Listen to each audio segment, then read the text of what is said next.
जय श्री कृष्णा मित्रों, जय माता दी। कैसे हैं आप सब? शिव शक्तो होम चैनल पे आप लोग का हार्दिक स्वागत है। चैनल पे यदि नए हैं तो विनम्रता से निवेदन करूंगा कि चैनल को सब्सक्राइब कर लें ताकि हमारे द्वारा बनाई भी कोई वीडियो सबसे पहले आपको प्राप्त हो। वीडियो में दिखाई जाने वाली जानकारी यदि आपको अच्छी लगे तो ज़रूर लाइक करें, शेयर करें, सब्सक्राइब करें।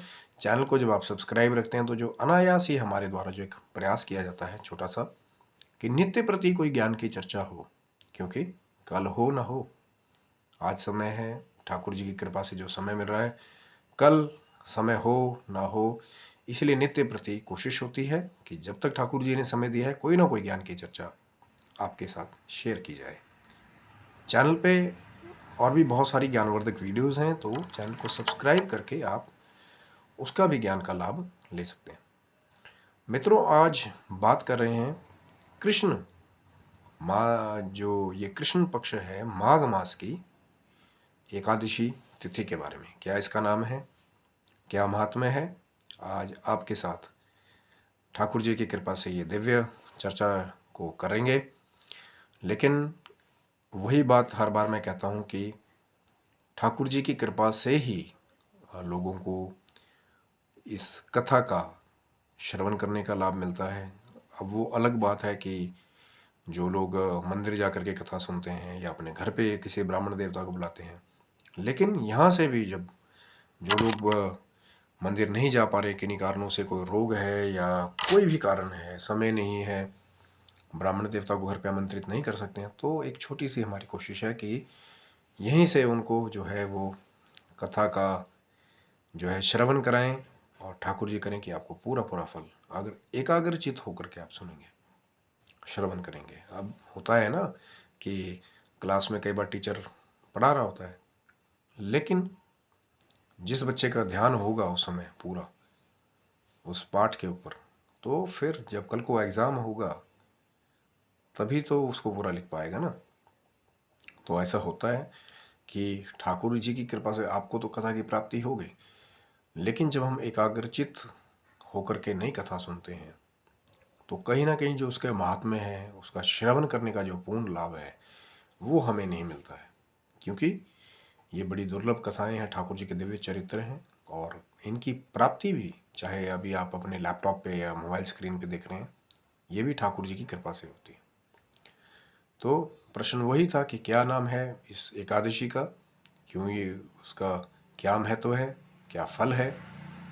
तो आज आपको श्रवण कराएंगे, ठाकुर जी का स्मरण करते हुए जो है आप कथा का अंत तक श्रवण कीजिए। और ठाकुर जी के चरणों में हमारी यही अरदास है कि आपकी जो भी मनोकामना इच्छाएं हों, ठाकुर जी के चरणों में जो आप चाहते हैं कि पूरी हो, उसको ठाकुर जी और राधा रानी जो है, माँ लक्ष्मी स्वरूपा जो हैं, अपनी कृपा से पूरा करें। तो आइए श्रवण करते हैं इस एकादशी तिथि कथा को, जिसका नाम है षठ तिला एकादशी।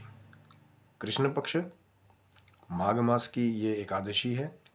और एक बार दालभ्य ऋषि जी ने पुलत्स्य ऋषि जी से इसके बारे में वार्तालाप किया था कि क्या है महात्म्य इस एकादशी का और नाम क्या है। तो उन्होंने भी जो महात्म्य बताया वो भी, और एक बार ठाकुर जी ने भी नारद जी को इस बारे में, इस एकादशी के महात्म्य के बारे में बताया था, वो भी आपको श्रवण कराऊंगा। तो अंत तक बने रहिए। तो दालभ्य ऋषि ने जैसे पुलत्स्य ऋषि जी से पूछा इसके महात्म्य के बारे में कि जो कृष्ण पक्ष माघ मास की जो एकादशी है, इसका क्या महत्व है, आप बताइए। तो दालभ्य ऋषि जी ने बताना शुरू किया कि कृष्ण पक्ष माघ मास की ये जो एकादशी है, उसका नाम षठ तिला एकादशी है। और पुलत्स्य जी ने ये भी कहा कि जैसे ही माघ मास लग जाता है, अब आप देख रहे हैं कि लोग स्नान करने के लिए जाते हैं, गंगा स्नान करने के लिए जा रहे हैं, महाकुंभ का पर्व जो है इस माघ मास में लग रहा है।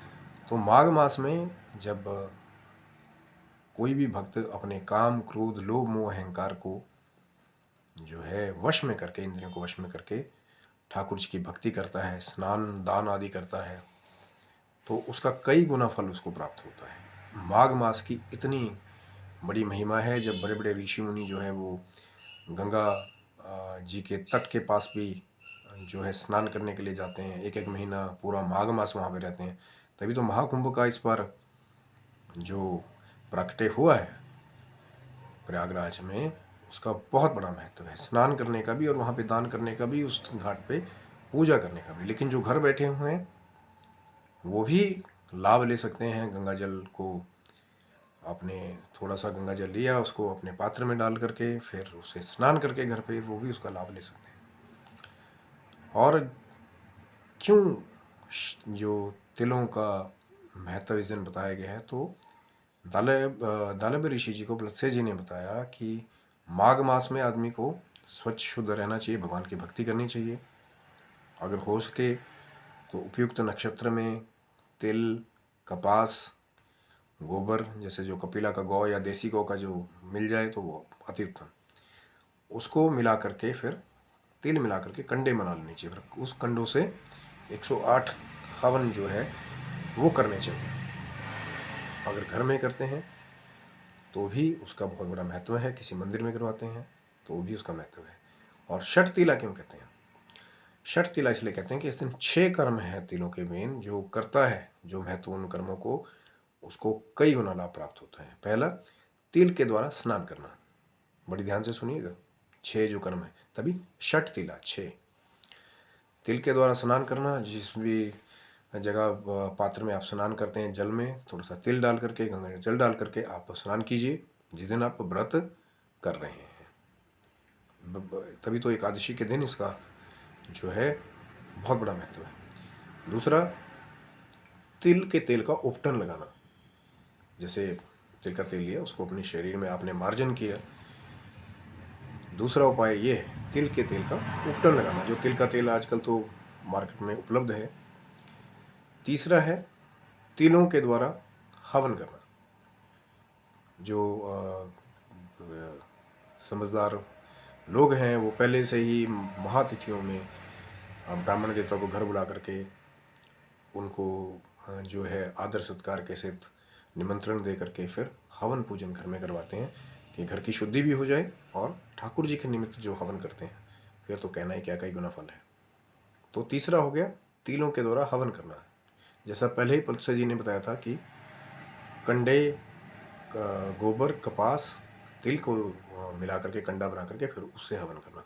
वो नहीं हो तो नॉर्मल हवन भी तिलों के द्वारा आप कर सकते हैं। चौथी चीज़ है तिलों के द्वारा तर्पण करना। जो आपके पितृ चले गए हैं, या सिर्फ पितरों का ही तर्पण नहीं किया जाता, देव तर्पण, ऋषि तर्पण और यम के निमित्त भी तर्पण दिया जाता है, जो मृत्यु लोक के और जो डिपार्टमेंट वाले हैं, ऐसा आप समझ सकते हैं। दिव्य मनुष्य हैं, दिव्य पितर हैं, जो पितरलोक के अधिपति हैं। फिर जाकर के आपके जो भी सगे संबंधी हैं, जो आपके कुल के हैं, उनको तर्पण देना तिलों के द्वारा, इस दिन उसका बहुत बड़ा महत्व है। पांचवी चीज़ क्या है कि तिलों का सेवन करना। तिलों का सेवन जो व्रत भी कर रहे हैं इस दिन सर्वश्रेष्ठ बताया गया है, खास करके षट तिला एकादशी व्रत वाले दिन। और तिल का दान करना। तिलों का दान इस दिन कहा जाता है कि जो पात्र में भर करके जितने तिल जो है किसी ब्राह्मण को, संत को दान करता है, उतना ही कहते हैं गुना उसका पुण्य रहता है जब तक वो स्वर्ग में वास करता है। और बड़े बड़े लोगों ने तो और भी बड़ी बड़ी चीज़ें कही हैं कि एक एक तिल का जो दान है वो कई गुना फल आपको देने वाला है। तो ये जो 6 उपाय हैं, इसीलिए इसका नाम षट तिला एकादशी पड़ता है। 6 तिल के 6 जो प्रयोग बताए गए हैं, तिल से स्नान करना, तिल के तेल का उपटन लगाना, तिल के द्वारा हवन करना, तिल के द्वारा तर्पण करना, तिल का सेवन करना और तिल का दान करना। ये 6 महत्वपूर्ण उपाय बताए गए हैं, तिलों के द्वारा प्रयोग बताए गए हैं, इसीलिए इसका नाम षट तिल एकादशी है। तो फिर जो दूसरा महात्म्य है, एक बार ठाकुर जी ने नारद जी से कहा इस बारे में कि मातलोक में एक ब्राह्मणी रहती थी और बड़े ही सत्यवर्ती और व्रत में तत्पर रहने वाली महिला थी, ब्राह्मणी थी। लेकिन कहीं ना कहीं वो ब्राह्मणी जो है इतनी सत्यपरायण होने के बावजूद भी कभी भी ब्राह्मणों के निमित्त या देवताओं के निमित्त अन्नदान या धन का दान नहीं करती थी, या हम कह लें कि दान नहीं करती थी। और व्रत जरूर करती थी। अब कई लोग आपने देखा होगा कि वो बहुत पूजा पाठ व्रत बहुत करते हैं, लेकिन कहीं ना कहीं दान का भी बहुत बड़ा महत्व है। वो तो मैं हर बार कहता हूँ कि एकादशी का दिन या कोई महत्वपूर्ण दिन है, उस दिन अगर दान किया जाए ब्राह्मणों को, अभी भी सर्दियों का समय है, अगर आप जूता, गरम जुराबें, गरम कपड़े उनको दान करते हैं तो कई गुना फल मिलता है। खास करके एकादशी का व्रत आपने किया हो, लेकिन दें उसको जो उसके महत्व को समझे, जो वाकई में ज़रूरतमंद है, जो संत हैं। क्योंकि संतों का तो काम है भक्ति में लीन रहना। अगर आप उनको ये चीज़ें दान में देंगे तो हो सकता है कि आपको कई गुना आशीर्वाद उनके द्वारा प्राप्त हो। और जो वैसे ही महात्म्य बना हुआ है इस दिन दान करने का, तिल का भी दान करने का, तो बहुत बड़ा महत्व है। जूता, चप्पल, छाता, पानी का घड़ा तक दान करने को कहा गया है इस दिन, और पात्र में भर करके तिल का दान करने के बारे में कहा गया। तो ये महादान है इस दिन। वो तो हर एकादशी को भी आप चाहेंगे, पर छठ तिला वाले दिन तिलों का ज़्यादा महत्व है। तो फिर वो जो ब्राह्मणी थी वो सत्यपरायणा थी, व्रत करती थी, लेकिन दान नहीं करती थी, क्योंकि इस कलयुग में दान का बहुत बड़ा महत्व है। और ना ही वो अन्न का दान करती थी, ना ही वो धन का दान करती थी। तो एक बार प्रभु ने सोचा कि ये व्रत तो करती ही है, तो जब इनका कार्यकाल पूरा होगा, नीचे ये देह छोड़ेंगे तो स्वर्ग की इनको प्राप्ति होगी, लेकिन अन्न की प्राप्ति कैसे इनको होगी, क्योंकि जो दिया जाता है वही प्राप्त होता है। तो कहते हैं कि ठाकुर जी वेश बना करके मातलोक में उस ब्राह्मणी के घर गए और जाकर के दरवाज़ा खटखटाया ठाकुर जी ने। तो महिला अंदर से ब्राह्मणी ने कहा कि आप कौन हैं, क्या लेने आए हैं। तो ठाकुर जी जो भिक्षुक बने थे, तो उन्होंने कहा कि मैं भिक्षा चाहिए, मुझे भिक्षा लेने के लिए आया हूँ। तो कहते हैं कि उस ब्राह्मणी ने एक मिट्टी का जैसा ढेला होता है वो लेकर के भिक्षा पात्र में ठाकुर जी के डाल दिया, और ठाकुर जी भिक्षा पात्र को लेकर के स्वर्ग आ गए। अब कहते हैं चिरकाल के बाद, कालांतर में, जब उस महिला की मृत्यु हुई, अपनी देह का उन्होंने त्याग किया, तो फिर उसको स्वर्ग की प्राप्ति हुई, क्योंकि सत्यपरायणा ही व्रत भी करती थी। लेकिन जो मिट्टी का ढेला उसने दिया था, उसकी वजह से उसको स्वर्ग में महल की प्राप्ति हुई, दिव्य स्थान की प्राप्ति हुई रहने के लिए। मिट्टी का ढेला दान करने की भी इतनी बड़ी महिमा है। लेकिन उसका जो घर था वो अन्न भंडार से रहित था, खाने के लिए वहाँ पे कुछ नहीं था, क्योंकि जो दिया था वही तो मिलेगा। तो कहते हैं कि वो ठाकुर जी के पास गई, गुहार लगाई कि महाराज मैंने आपके निमित्त कई व्रत किए, लेकिन मुझे अन्न की प्राप्ति क्यों नहीं हुई। तो ठाकुर जी ने बताया कि आपको अन्न की प्राप्ति तब होगी, आप अभी घर जाइए, वहाँ पे देव स्त्रियाँ आएंगी आपको देखने के लिए, लेकिन द्वार तभी खोलना, उनको पहले कहना कि मुझे षठ तिला एकादशी के व्रत का महात्म्य बताइए, तब मैं जाकर के द्वार खोलूँगी। तो ठाकुर जी की बात ब्राह्मणी ने मानी, वो घर गई और अपना द्वार लगा लिया। जैसा ठाकुर जी ने कहा था कि कुछ देर में देव स्त्रियाँ आईं देखने के लिए और कहा कि द्वार खोलिए। तो ब्राह्मणी ने कहा कि आप कौन हैं। तो ऐसे ऐसे बताया अपना परिचय, देव स्त्रियाँ। तो कहते कि पहले आप मुझे षठ तिला एकादशी के महात्म्य और व्रत के बारे में बताइए कि कैसे किया जाता है, क्या इसकी विधि है, तब जा करके मैं द्वार खोलूँगी। तो देव स्त्रियों ने वैसा ही किया। उनमें से एक ने पूरा महात्म्य जो था षठ तिला एकादशी का वो बताया, व्रत की विधि बताई, और फिर पूरा ज्ञान जब दे दिया ब्राह्मणी को, तो ब्राह्मणी ने जब द्वार खोला तो उन्होंने देखा कि ये तो ना ही कोई देव स्त्री है, ना कोई आसुरी है, ना कोई गंधर्वी है, ये तो मनुष्य है। और उसके बाद कहते हैं कि जो श्रवण किया था देव स्त्री के द्वारा उस ब्राह्मणी ने, उससे उसका घर अन्न भंडार से भर गया और अन्न की भी उसको प्राप्ति हो गई। तो हर एक चीज़ का एक अपना महत्व है। व्रत का, दान का, तप का, अलग अलग चीज़ें हैं ना, क्रियाएं, तो अलग अलग महत्व है। लेकिन क्या देखा जाता है ज़्यादातर कि कोई व्रत में प्रवीण होता है, कोई दान में प्रवीण होता है, कोई तप में प्रवीण होता है, लेकिन बहुत कम ऐसे दुर्लभ विभूतियाँ मिलती हैं, दिव्य भक्त मिलते हैं, संत मिलते हैं जो हर एक चीज़ करने का प्रयास करते हैं, कि दान भी करते हैं बड़ी बड़ी तिथियों पे, मकर संक्रांति है, एकादशी है, कहीं त्रयोदशी है, महाशिवरात्रि है, नवरात्रे हैं, बहुत सारे पर्व। हिंदू तो हमारी व्यवस्था ऐसी है सनातन की कि अगर आप नहीं भी रहेंगे तो 365-66 दिन जो है एक उत्सव जैसा, और बीच बीच में ऐसी ऐसी महान तिथियां पड़ती हैं जिस दिन दान करने से मनुष्य अपना उद्धार कर सकता है।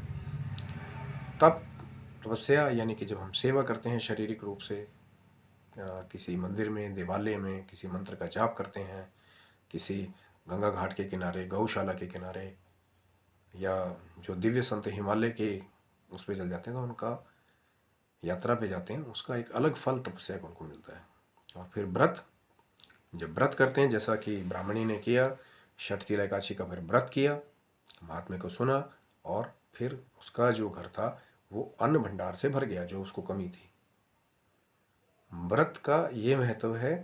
और तिथि के ऊपर, महातिथि के ऊपर किया हुआ व्रत, फिर तो उसका कई गुना फल बढ़ जाता है। ठाकुर जी की कृपा जब प्राप्त हो जाती है तब जाकर के फिर महात्म्य, व्रत कथा, ये सब प्राप्त होती हैं। लेकिन लाभ लेने वाला कोई कोई होता है कि भाई अब महात्म्य पता भी चल गया, लेकिन लाभ लेने वाला कोई कोई है, तो इसीलिए इस एकादशी का नाम षट तिला एकादशी है। 6 उपयोग प्रयोग बताए गए हैं जो है तिल के द्वारा। मैंने आपको पहले भी बताया था, एक बार फिर भी चलते चलते आपको याद करा देता हूँ कि तिलों के द्वारा स्नान, तिलों के तेल का उपटन शरीर पर लगाना, तिल के द्वारा हवन, तिलों के द्वारा तर्पण, देवताओं का, पितरों का, ऋषियों का, दिव्य मनुष्यों का, चिरंजीवियों तक का भी आप तर्पण कर सकते हैं। फिर जो हमारे सगे संबंधी हैं, जो हमारे कुल के हैं, उनका तर्पण करना। उसके बाद में फिर तिल का सेवन करना। तिल के सेवन करने को सर्वश्रेष्ठ बताया गया है इस दिन। और तिल का दान करना, जो मैंने पहले बताया था कि जो जितना एक एक तिल का इतना महत्व है कि जितने ही तिल आप भर करके पात्र किसी ब्राह्मण को, संत को दान करते हैं, उतने ही कहते हैं कि दिव्य वर्षों तक आपका वास जो है स्वर्ग में होता है, या कई गुना आपको फल जो है वो प्राप्त होता है। मेरे पास वो जीवा नहीं है, या वो पूरा ज्ञान भी नहीं है कि मैं आपको पूरा बता पाऊँ कि पूरा महत्व कितना, अनगिनत फल है। और हरि अनंत, हरि कथा अनंता, कथा का कोई अंत छोर नहीं किसी ने पाया, महात्म्य का कोई अंत छोर नहीं किसी ने पाया। लेकिन जो जितना कर सकता है, तभी तो मैंने कहा ना कि अलग अलग चीज़ों का अलग अलग महात्म्य है। दान का अपनी जगह अलग महात्म्य है। जो लोग सिर्फ व्रत करते हैं, दान नहीं करते हैं, वो भी सीख ले लें। तपस्या का भी अपना अलग महात्म्य है। थोड़ा सा तप सेवा जब आप देवालय मंदिर में जाते हैं या किसी ब्राह्मण देवता की करते हैं शरीर के द्वारा, उसका भी फल आपको मिलता है। और जो सिर्फ दान कर रहे हैं, वो भी कभी कभी जो खास हमारी प्रमुख तिथियां हैं उस पर अगर व्रत करेंगे तो उनको और लाभ मिलेगा। तो हर किसी चीज़ का अपना एक अलग अलग एक निमित्त बना हुआ है, महात्म्य है।